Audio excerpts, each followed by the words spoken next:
The sound of laughter reached me before I even touched the ballroom doors. It wasn't warm laughter, the kind that comes from joy. It was sharp, cruel, the kind that cut straight through bone. I stepped inside, still holding the gift I had carefully chosen for the occasion, and froze. There he was, her CO, kneeling under the massive chandelier, a diamond ring glinting in his hand. His words echoed across the room with sickening clarity. "Will you leave your poor, impotent husband and marry me instead?" The air cracked. The entire crowd exploded in amusement. Champagne glasses clinked. Suits shook with laughter. Phones came out, recording, eager to capture my humiliation. And then her smile. Not at me. Not even a moment's hesitation. She didn't look my way, didn't pause to think. She leaned toward him and whispered, "Yes." The laughter swelled louder, rolling through the ballroom like thunder. For a moment the world seemed to tilt. But I didn't rage. I didn't throw the gift. I didn't scream or plead. My chest didn't burn, it went cold. I simply turned, walked back out the same door, and let the sound of their mockery trail behind me. They thought they had ended me in that moment.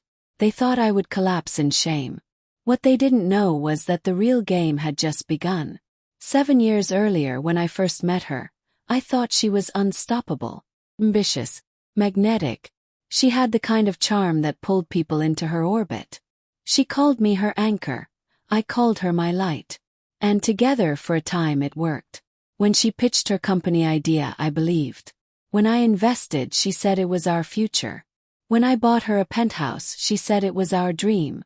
Every time I gave, she called it love. But love doesn't look like betrayal under chandeliers. Love doesn't laugh at you in front of strangers. And deep down, I had seen the cracks long before that night. The late nights at the office. The work trips that never included me. The phone that flipped face down every time I walked in. And always the CEO. Slick, charming, standing just a little too close. I saw it all. Kept silent. Because patience can cut sharper than rage. And when she said yes to him in that room, she thought she had traded up. She thought she had left me behind. But what she forgot was foundation. She forgot that the very ground she stood on, the salary, the bonuses, the endless perks, was built on my stake. 90% of the company. Sealed. Untouchable. So I went home, poured myself a drink, opened my laptop, and began. Step 1. I logged into the corporate accounts. Every luxury trip she had scheduled, every team-building retreat, every event cancelled. Jets grounded. Hotels released. Credit cards declined. Step 2. I froze all discretionary funds. The bottomless river of cash she flaunted to impress others. Dried up in a single click. Step 3. I called my lawyer. Quietly, I activated a clause I had hidden for months. The buyout option at market value. Just like that, $357 million in liquid assets became mine. No noise, no spectacle. Just silence. By midnight the silence broke, but not on my end. My phone lit up. 156 missed calls. Dozens of voicemails stacked one after another. My wife's voice cracked with tears. Her CEO shouted in panic. Board members pleaded. Investors demanded answers. I didn't pick up a single one. Because the same silence they had mistaken for weakness was now their undoing. At 2 a.m. a knock came at my door. Not frantic. Not soft. Deliberate. I opened it and there she was. No makeup. Hair tangled. Eyes swollen from crying. The glittering goddess from the ballroom was gone. In her place was someone small, desperate, hollow. "Please," she whispered. "We made a mistake." I studied her. The same woman who had laughed hours earlier as strangers mocked me. The woman who had said yes to spectacle instead of loyalty. My voice was calm when I asked, "Do you know what I did tonight?" Her lips trembled. "They told me about the shares, the money. You ruined us." I leaned in, voice low. "No. Built it. And then I took it back." Her tears spilled. She reached out, whispering, "We can fix this. We can start over. Please." For a moment I almost laughed. Almost.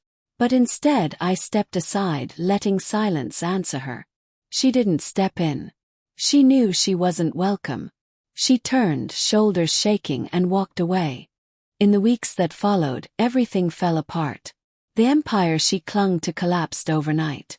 The CEO's proposal leaked online, recorded by some guest hungry for gossip. Headlines painted him a predator, a fool. Investors fled. Contracts dissolved.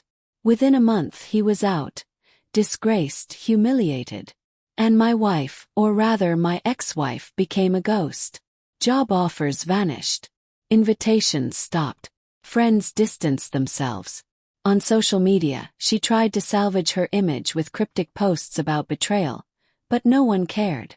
The world moved on, leaving her with whispers of humiliation. And me. I walked away with $357 million. My name intact. My silence unbroken. I don't miss her. I don't miss them.